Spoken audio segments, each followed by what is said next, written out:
Kerry Dyer, President of Camden Musical Society. How are you feeling tonight on opening night? Very excited. There's been a lot of anticipation leading up to this event and we just can't wait for it to start. It is a great family show. It's got some great messages in it. It's got lots of fun, lots of laughs, great songs. Is it more because you like chocolate? Oh, absolutely. Absolutely. It's just been such an incredible honour to have been able to watch the cast grow and to grow with them throughout this experience, and it's been so wonderful over the last couple of nights to see it all come together and see all their hard work be up on the stage, and I'm very excited for people to be able to see exactly what we've come up with. Must Be Believed to Be Seen is also one of my favourites, which is a really big fun number. It really emphasises that whimsy and that magic that we're wanting to capture, and that suspension of disbelief that we're trying to encourage in everybody as we go through the show.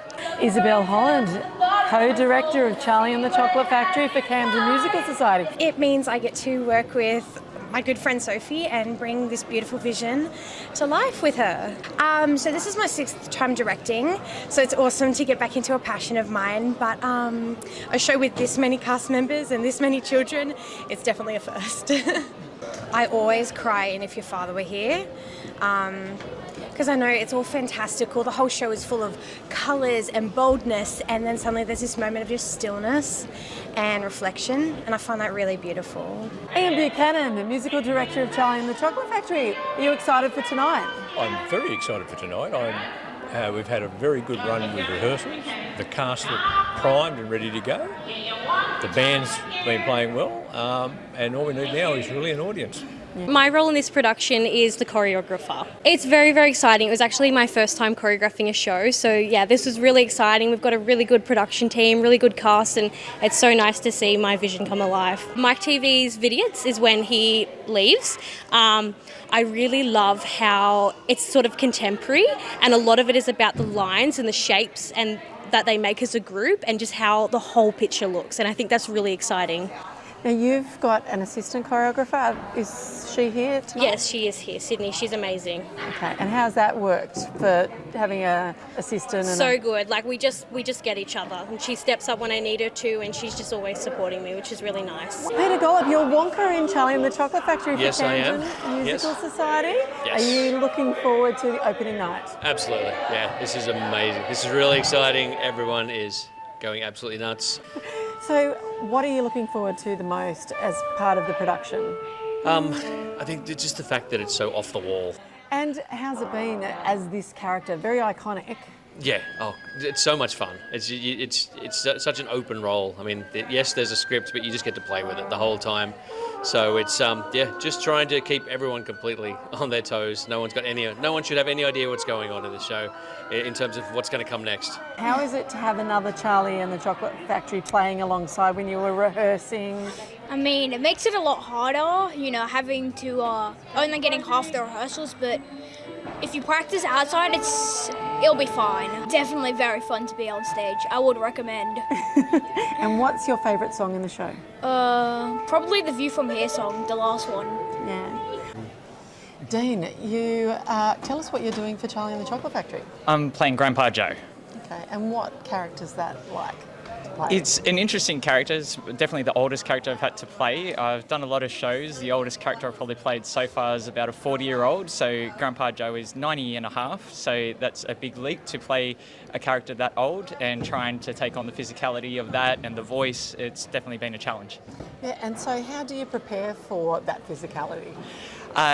It's tough on the back, so a lot of stretching of the back. Any chance that I'm off stage, I'm quickly trying to stretch out and stand up straight because I'm hunched over a lot. It's tough on the voice as well, so like putting on a raspberry voice, it means that I've got to drink a lot and just try and sneak in drinks when I can. Now, you actually came on board after casting. There was another Grandpa Joe, so how long into rehearsal period did you get involved? I think I was just past halfway. I know the rest of the cast started rehearsing last year, and I came in, I think, about the end of February. So it's been, baptism by fire in just jumping in and getting to do the scenes. That's good in a way that it's just bang, bang, bang, and I can get to do the stuff that to catch up on. So yeah, and it was good to know that the cast have been practicing that long and they were well prepared too.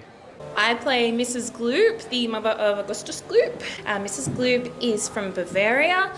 She's a very loving mother. She's very doting. Her son is her entire world, no matter how big he gets or how much he eats. She's just really all about making him happy and making sure he's having the best time and he's a winner and everything's just perfect for him. Charlie Watson, what character are you playing in Charlie? I'm playing Augustus Gloop. I think it's the best character because you get to eat and eat and eat, and I love food. Hi, Craig. No, you're looking at me. So, Craig Davidson, you're Mr. Salt in Charlie and the Chocolate Factory. What's that like to play the father of one of the ticket winners? It's great. I've done a little bit different, and in a lot of the shows, Mr. Salt is actually, almost disgusted by his daughter's behaviour. I've actually gone with the idea that she can do anything she wants, and I will let her.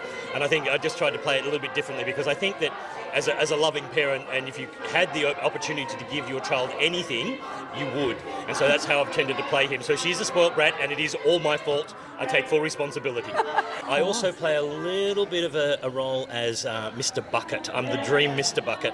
There's a dream sequence where Mr. Bucket comes on stage and gets to dance. So I get to do a couple of, well, not that it's really a role, I don't say anything, but I get to dance with Mrs. Bucket as she dreams about her husband after he's passed away. So. What part do you play? Mr. Beauregard, Violet's father. Okay, and what does Violet's father have to control? What do I have to control? Yeah, your daughter? Not really, she's pretty good.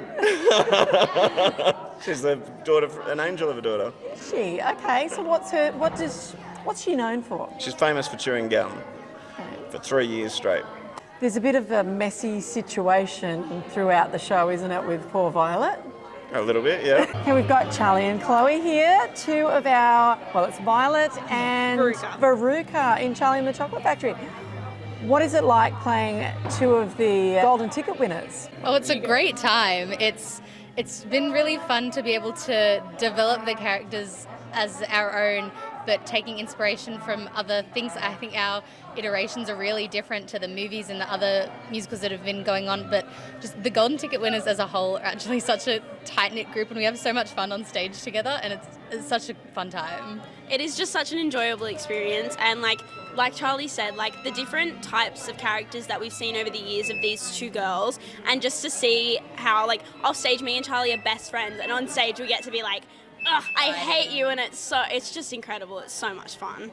And how much fun is it to sing your song? Do you blow up as a big balloon? I do indeed. When I turn into a blueberry, that's a secret for the stage, but I do in fact turn into a blueberry. Yes, that will happen. And in the movie, you went down a chute, a squirrel chute, or actually, no, I think they were golden geese. In the first movie, it's geese, and in the second one, it's a squirrel chute, and in this one, I get dismembered. So it's a very exciting thing. You'll have to wait to see it, but it is very fun to play. I'm playing Mrs. TV, so Mike TV's mum. So she's a fantastic character to play, a very funny character. So as you can see, she's a 50s housewife, and her son is very much in the 2020s, I guess. So he's into gaming and everything like that, so it's quite chalk and cheese.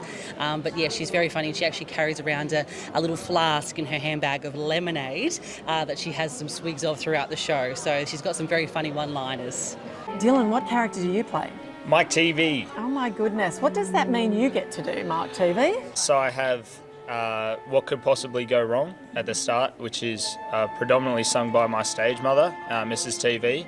But then I have a break in the middle of it where it's contrasting what Mrs. TV is singing about, which is all about rebellion and anarchy, I guess, which I think is really cool.